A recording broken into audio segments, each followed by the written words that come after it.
Hello viewers, இன்னைக்கு நம்ம பார்க்க போறது Attack on Titan episode 51 part 1.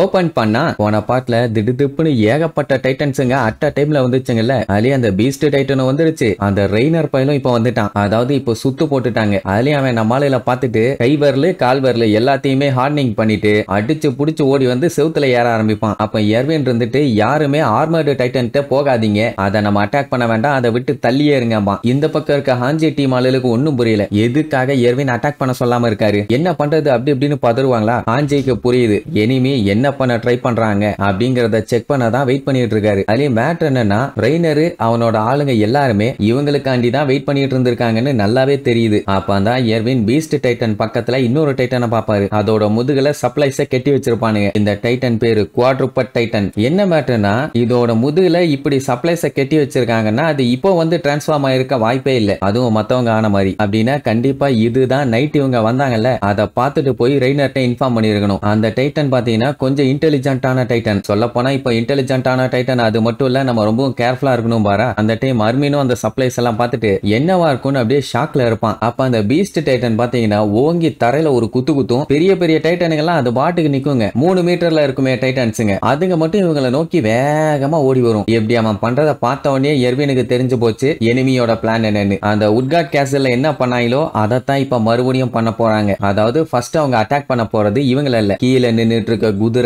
அவங்களுக்கு இவங்களை கொல்றதோ விரட்டுறதோ இல்ல புடிச்சு வைக்கிறதோ முக்கியம் இல்ல, அவங்களோட மெயின் டார்கெட்டே நம்ம இறந்தான். அப்படி இருக்கும்போது அவங்க முதல்ல எதை செக் பண்ணுவாங்கன்னா அவங்களால எப்படி தப்பிச்சு போக முடியும், குதிரையை வச்சு மட்டும்தான். சோ அந்த குதிரையை போட்டு தள்ளிட்டாலே பாதி பஞ்சாயத்து ஓவர். அதுக்கப்புறம் இவங்களால எஸ்கேப் ஆகவே முடியாது. அதான் அந்த பீஸ்ட் டைட்டன் இவங்க எல்லாம் எஸ்கேப் ஆகாத மாதிரி டைட்டன்ஸை வச்சு ரவுண்ட் கட்டி நின்னுட்டான். அதுக்கப்புறம் குதிரை அட்டாக் பண்றதுக்கு மட்டும் சின்ன டைட்டன்ஸ் அனுப்பியிருக்கான். அப்ப என்ன ஆகும், மொத்தமா வந்தா கூட ஏதாச்சும் தப்பிக்க கேப் கிடைக்கும், எஸ்கேப் ஆயிருவாங்கன்னா 3 மீட்டர் டைட்டனை மட்டும் அனுப்பி விட்டுட்டு இவங்க வெயிட் பண்ணிட்டு இருக்காங்க. இஃப் இன் கேஸ் அதுல எஸ்கேப் ஆகி வந்தா கூட இவங்க போட்டு தள்ளிடணும்னு. அண்ட் இன்னொரு மேட்டர் என்னன்னா இவங்க குதிரையை கொண்டுட்டாலே போதும், அதுக்கப்புறம் வந்து இவங்க கூட எல்லாம் சண்டை போடணும்னு அவசியமே இல்ல. இவங்களுக்கு இருந்த சப்ளைஸ் எல்லாமே காலி. சண்டை போடாம ஒரு 2-3 நாளைக்கு அப்படியே உட்கார்ந்துகிட்டே இருந்தாங்கனாலே போதும், டயர்ட் ஆகி எல்லாருமே வீக் ஆயிருவாங்க. சோ அதுக்கப்புறம் ஈஸியா யாருன்னா தூக்கிட்டு போயிடலாமே. அப்படின்னா இவங்க ஒரு கேஜ் மாதிரி ஃபார்ம் பண்ணி டைட்டன்ஸை வச்சு சண்டை போடாமையே ஜெயிச்சிடலாம்னு பாக்குறாங்க. செம பிளான் இல்ல, இதெல்லாம் வச்சு பார்க்கும் போதே தெரியுது இல்ல நம்மளுக்கு தொக்க மாட்டிட்டாங்கன்னு. இதுல வேற இந்த ரெய்னர் பைய வேற ஒரு சைடு மேல ஏறிட்டு இருக்கான். சோ சுத்தி லாக் பண்ணிட்டானுங்க. அர்மின் பார்த்துட்டு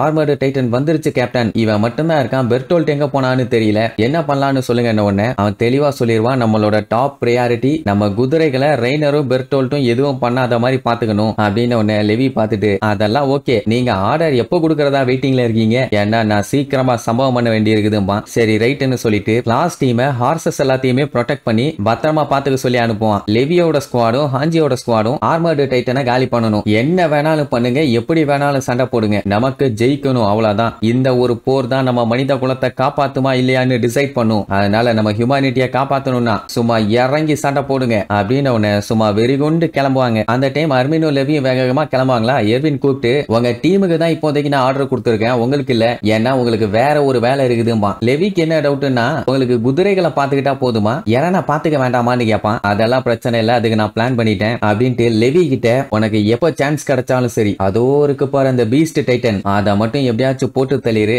ஏன்னா உன்னால மட்டும்தான் அந்த பீஸ்ட் டைட்டனை போட்டு தள்ள முடியும் அப்படின்னு அவனு ஓகே நிறுவான். ஆர்மர்டு டைட்டனை கையில சிக்கனப்பவே போட்டு தள்ளி இருக்கணும். ஆனா அந்த டைம் கொஞ்சம் கோட்டை விட்டான்ல, அதனால ஒன்னும் பிரச்சனை இல்ல, இந்த டைம் இவனை சம்பவம் பண்ணிடுறான். அப்புறம் என்ன அவன் அதை போட்டு தள்ள கிளம்பிடுவான். இங்க நம்ம அர்மின்ட்ட ஆர்மர்டு டைட்டனை காலி பண்ண என்கிட்ட ஒரு பிளான் இருக்குது, இந்த பிளானை ஹாஞ்சி கிட்டையும் எரண்டையும் போய் சொல்லிரு, இது ஒரு கிரிட்டிக்கலான டைம், இதை நீ தான் ஹேண்டில் பண்ணணும். அவனு ஓகே நிறுவான். கட் பண்ணா கொஞ்ச நேரத்திலேயே ரெய்னர் மேல வந்துட்டான். ஆளுங்க யாருமே அங்க இல்ல, எல்லாத்துக்குமே வேலையை கொடுத்து அனுப்பி விட்டாச்சு. அதே நேரம் அந்த 3 மீட்டர் டைட்டன்ஸ் எல்லாம் பாத்தீங்கன்னா கீழே பயங்கரமா அட்டூழியம் பண்ணிட்டு இருக்குதுங்க. இப்ப என்னன்னா குதிரை எல்லாத்தையுமே சேஃப்டியா ஒரு இடத்துல வச்சிருக்காங்க, மத்த டைட்டன்ஸ் எல்லாத்தையுமே அட்டாக் பண்ணிட்டு இருக்காங்கன்னு மேல இருந்து ரெய்னர் எல்லாத்தையும் தெளிவா பாத்துருவான். இப்ப இவனோட பிளான் என்னன்னா குதிரை எல்லாத்தையுமே காலி பண்ணிட்டு இவன் ஓடிட்டான்னு வைங்க, அதுக்கப்புறம் அவ்வளவுதான் எல்லாருமே மாட்டிக்குவாங்க. கேப்டன் லெவி எவ்வளவுதான் ஸ்ட்ராங்கா இருந்தாலும் இவங்களோட வார் சீஃப் இருக்காரே அதான் அந்த குரங்கு மண்டையன் பீஸ்ட் டைட்டன், அவனெல்லாம் ஜெயிக்க முடியாது, அவர் எவ்வளவு பெரிய பிஸ்தான்னா சண்டை போட்டே அவரை ஒண்ணும் பண்ண முடியல, இவங்க எல்லாம் தான் ஒரு ஆளான்னு சீன் போட்டுட்டு இருப்பான். அந்த டைம் நம்ம லெவி கழுத்துல சொருகின கத்தியை அப்படியே வெளியில எடுப்பான். கத்தி கழுத்துல சொருகியுமே எப்படி இவன் சாகாம இருக்கான்னு அதுக்கப்புறம் தான் ஒரு கதையை சொல்லுவாங்க. அதாவது கத்தி சொருக வரும்போது இவனோட கான்சியஸ்னஸ்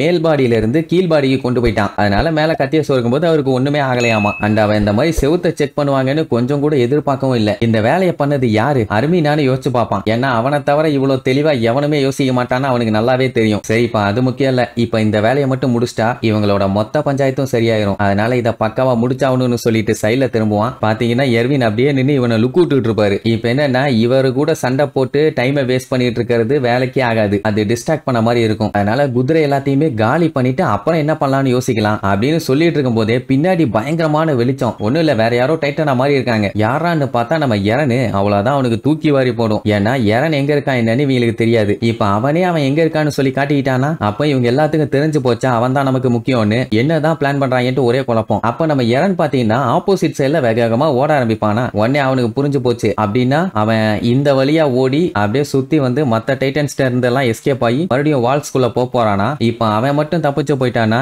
இவங்க சண்டை போறதுல எந்த ஒரு யூஸுமே இல்ல. என்ன இங்க இருக்க சர்வே காப்ஸை மட்டும் போட்டு தள்ளலாம். அந்த பையன் 2 மாசத்துலயே ஹார்னிங் பவரை பயங்கரமா கத்துக்கிட்டான். அப்படி இருக்கிறவனை இப்ப தப்பிக்க விட்டாங்கன்னா அதுக்கப்புறம் பிடிக்கிறது ரொம்பவே கஷ்டம். அவன் ஆல்ரெடி அந்த குவாடினேட்டோட பவரை யூஸ் பண்ணியிருக்கான். அதான் டைட்டன்ஸ் எல்லாத்தையுமே கண்ட்ரோல் பண்றது. அதையுமே அவன் அடுத்து கத்துக்கிட்டு வந்தான்னு வைங்க, அதுக்கப்புறம் நம்ம எரனை பிடிக்கவே முடியாது. எவன் பக்கத்துல வந்தாலும் டைட்டன்ஸை வச்சு சம்பவம் பண்ணிடுவான். சரி, அப்படி இவன் தப்பிச்சு போகணும்னு ட்ரை பண்ணியிருந்தா 3D மேனுவர் கியரை யூஸ் பண்ணி எந்த ஒரு டவுட்டும் இல்லாம அவன் பாட்டுக்கு எஸ்கேப் ஆகி போயிருக்கலாமே. அவன் எதுக்கு ஷிகன்ஷனாக்குள்ளேயே டைட்டனா மாறணும் அப்படின்னு யோசிச்சு பார்த்துட்டு இருக்கும் போதே நம்மளால ஒரு மாதிரி லுக்கு விடுவானா. அதுலயே தெரிஞ்சு போச்சு இவனை பிடிக்கணும் தான் அவன் மாறி இருக்கான்னு. குதிரையில இருந்து என்னோட டார்கெட்டை எரன் கிட்ட மாத்தி விட்டீங்களா, பரவாயில்ல கமாண்டரு, என்னைய யோசிக்க கூட விடாம நீ வேலையை பார்த்திருக்க. அதுவும் நான் ஏற வரைக்கும் வெயிட் பண்ணி இந்த வேலையை பார்த்திருக்கீன்னா நீ சூப்பர் தான். பட் எனக்கு ஏற மட்டும் தான் டைம் ஆகும், இறங்குறதுக்கு இல்லன்னு சொல்லிட்டு அப்படியே செவுத்த பிடிச்சி ஸ்கிட் அடிச்சுக்கிட்டே வருவான். எரனுக்கு ஹாப்பி, அவன் நினைச்ச மாதிரியே அவன் ஃபாலோ பண்ணி வரான்னு. ஆக்சுவலா இவங்க போட்ட பிளானே தான். எர்வின் அர்மின்ட்ட இந்த மாதிரி ஹாஞ்சி கிட்ட நீ ஒரு முக்கியமான விஷயத்த சொல்லணும்னு சொல்லியிருந்தாருல்ல, அது வேற ஒண்ணும் இல்ல,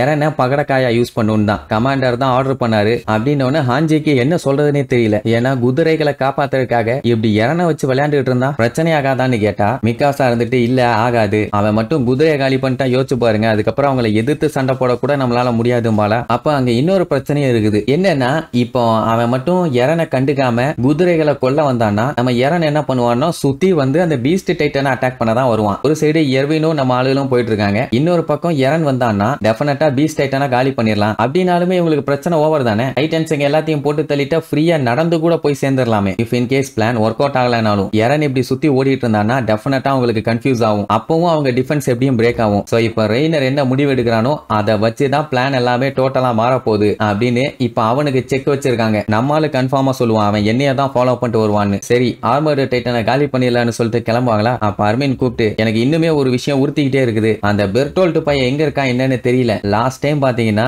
ரெய்னரை நம்ம எரனு தோக்கடிச்சிருப்பான். ஆனா திடீர்னு பாத்தீங்கன்னா பெர்டோல்ட் சர்ப்ரைஸா அட்டாக் பண்ணி எல்லாத்தையுமே மாத்திட்டான். அதனால இந்த டைம் அந்த மாதிரி யாருக்கு வாய்ப்பு இருக்குது. சோ சண்டை போறேன்னா செவுத்துக்கு பக்கத்துல நின்று சண்டை போடாத, தள்ளி போய் நின்று சண்டை போடுவானா. அதனாலதான் அவனும் ரொம்ப தூரம் தள்ளி வந்திருப்பான். சோ இப்ப பாத்தீங்கன்னா ஆர்மர்டு டைட்டனுக்கும் நம்ம எரனுக்கும் 1-on-1 ஃபைட். அவன் என்னதான் ஸ்ட்ராங்கா இருந்தாலும் நம்ம பையலுக்கு கான்பிடென்ட் என்னன்னா ஆனியோட ஹேண்ட் டு ஹேண்ட் காம்பாக்ட் ஸ்கில்ல இவன் கத்துக்கிட்டான். அதனால உன்னை ஒரு கை பாத்துறான்னு அவன் கையை அப்படியே ஹார்னிங் பண்ணுவான். உடனே அந்த டைட்டனும் பாஞ்சு வந்து நம்மளால அட்டாக் பண்ண வரும். அதுல எஸ்கேப் ஆகி அவனை தள்ளி விட்டுட்டு மறுபடியும் அடுத்த அட்டாக் சும்மா மூஞ்சிலேயே நங்குன்னு ஒண்ணு வைப்பான். அவன் மூஞ்சில இருக்க ஆர்மர் எல்லாம் உடஞ்சி மூஞ்ச அடிச்சு கீச்சி தெரிய விடுவான். அதுவும் எரனு இவனுக்கு முதல்ல டைட்டனா வந்து வேலையை காட்டினானுங்கல்ல, அந்த விஷயத்தெல்லாம் யோசிச்சு பார்த்து பார்த்து விரித்தனத்துல அடிப்பான். ஏன்னா இதுதான் அவனோட வீடா இருந்துச்சு, எல்லாத்தையுமே ஒரே நாள்ல நாசம் பண்ணானுங்கல்ல, அதை யோசிச்சு பார்த்துட்டு ஒரு கத்துவான் பாருங்க, விட மாட்டேன்டா உன்னோட சேர்த்து எல்லாத்தையுமே நான் கொல்லுவேன்பான். அந்த டைம் நம்ம மிக்காசா அர்மின் ஜீனு அவங்க கையில எல்லாம் பாத்தீங்கன்னா ராக்கெட் லான்ச்சர் மாதிரி என்னத்தையோ ஒண்ணு வச்சிருப்பாங்க. புதுசா என்னத்தையோ ரெடி பண்ணிருக்காங்க போல. சரி, இனி இதுக்கப்புறம் நம்மளால ஆர்மர்டு டைட்டனை அடிச்சு ஜெயிச்சானா இல்ல அடி வாங்கி ஜெயிச்சானான்னு